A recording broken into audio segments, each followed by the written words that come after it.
In the Psalms, Part 1.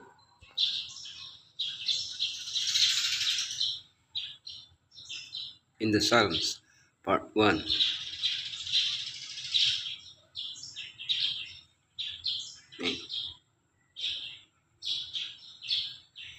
Then I looked, and behold, a Lamb standing on Mount Zion, and with him 144,000, having his father's name written on their foreheads.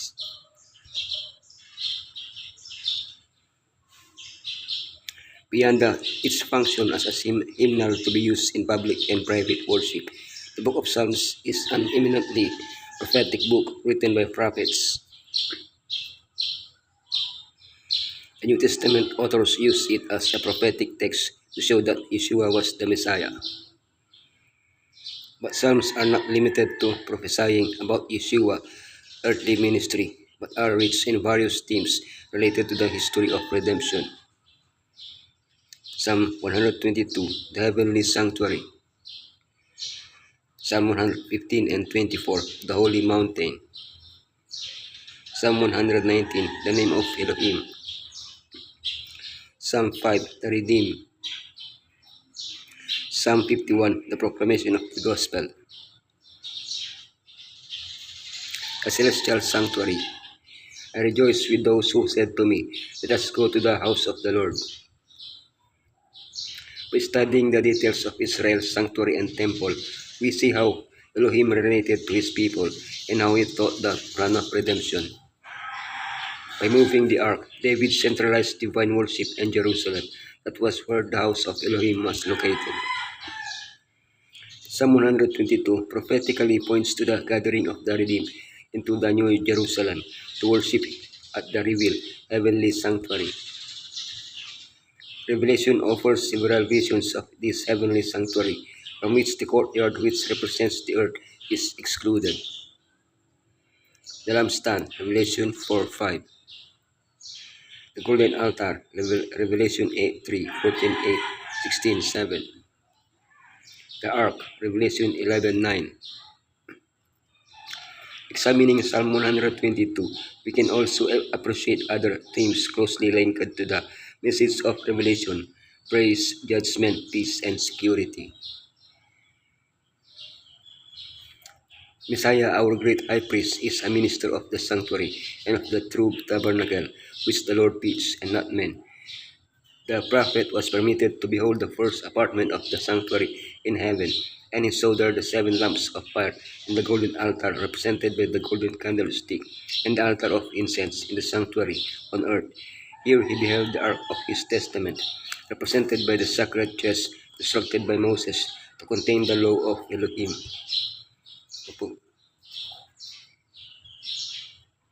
Moses made the earthly sanctuary according to the fashion that he had seen. Paul declares that the tabernacle and all the vessels of the ministry, when completed, were the patterns of things in the heavens. Hebrews and John says that he saw the sanctuary in heaven. That sanctuary in which Yeshua ministers in our behalf is the great original of which the sanctuary built by Moses was a copy. The holy mountain. Lord, who may dwell in your sacred tent, who may live on your holy mountain.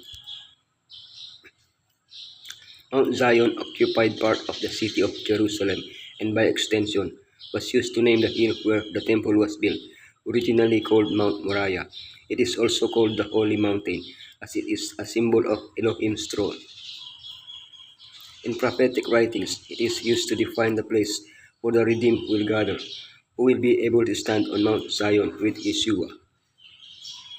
Psalm 15 and 24 define the characteristics of those who are worthy to be there. He who walks uprightly does righteousness and does not lie. He who does not slander does no harm to his neighbor, nor does he allow evil to be spoken of. He who honors those who fear Elohim and does not change, even if it is detrimental. He who does not love money nor can be bribed. He who has clean hands and pure heart, who is neither proud nor a liar. It's clear that none of us on our own meet all these requirements. Therefore, we can only be there by the grace and power of Yeshua. Praise be to him. The vision of the prophet pictures them as standing on Mount Zion, geared for holy service, clothed in white linen, which is the righteousness of the saints. But all who follow the Lamb in heaven must first have followed him on earth, not fretfully or capriciously, but in trustful, loving, willing obedience as the flock follows the shepherd. The name of Elohim. In the night, Lord, I remember your name, that I may keep your law. Mount Zion is also closely linked to the name of Elohim. The name, especially in biblical times, was associated with a person's character.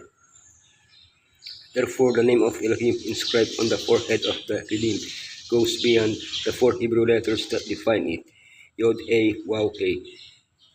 Yod-He, Waw-He. Elohim's name is unique and unrepeatable character. I am who I am.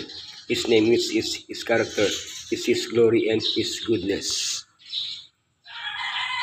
When the psalmist evoked the name of Elohim, meditated on his character, he was overcome with the desire to keep Elohim's law.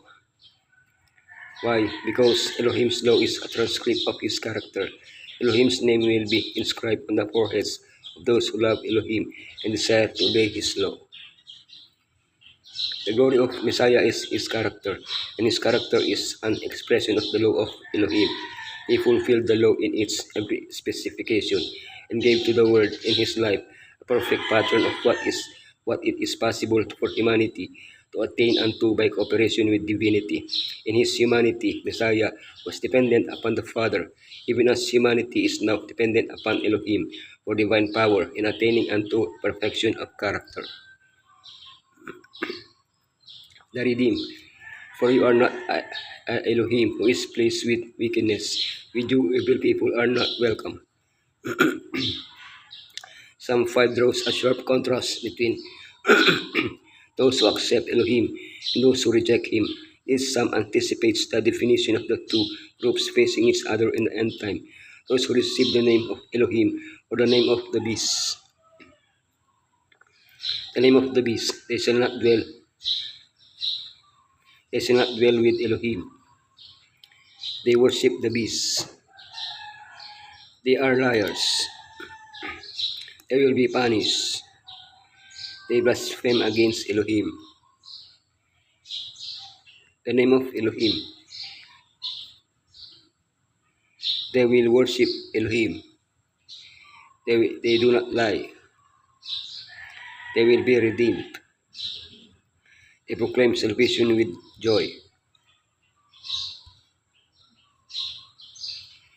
Difficulties will arise that will try your faith and patience. Face them bravely. Look on the bright side. Heaven is full of joy. It resounds with the praises of him who made so wonderful a sacrifice for the redemption of the human race. Should not the church on earth be full of praise? Should not Christians publish throughout the world the joy of serving Messiah? If you make a mistake, turn your defeat into victory. The lessons that Elohim sends will always, if we learn, bring help in due time. Put your trust in Elohim. Pray much and believe, trusting, hoping, believing, holding fast the hand of infinite power. You will be more than conquerors. The proclamation of the gospel. Then I will teach transgressors your ways, so that sinners will turn back to you. We cannot deceive ourselves. We are all sinners. As sinners, we are not worthy to proclaim the gospel of salvation that was in the sentiment of Isaiah and of King David. But there is good news. Our experience can be the same as that of these two prophets. Both were forgiven of their sin, and both began proclaiming Elohim's message to the world. The threefold message proclaimed to the world in the last generation, the last two are a call to abandon sin. Therefore, it is essential that before pointing out sin, its solution be proclaimed through the first message, the everlasting gospel.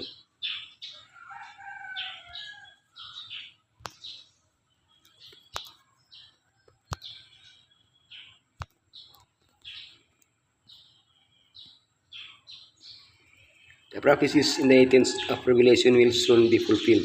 During the proclamation of the third angel's message, Another angel is to come down from heaven, having great power, and the earth is to be lightened with his glory. The Spirit of the Lord will so graciously bless consecrated human instrumentalities that men, women, and children will open their lips in praise and thanksgiving, filling the earth with the knowledge of Elohim and with his unsurpassed glory as the waters cover the sea. The central theme of the Bible, the theme about which every other in the whole book clusters, is the redemption plan, the restoration in the human soul of the image of Elohim, from the first intimation of hope in sentence pronounced in Eden to that last glorious promise of the Revelation. They shall see his face, and his name shall be in their foreheads. Revelation 22:4. The burden of every book and every passage of the Bible is the unfolding of this wondrous theme, hence uplifting the power of Elohim, which giveth us the victory through our Lord Yeshua Messiah.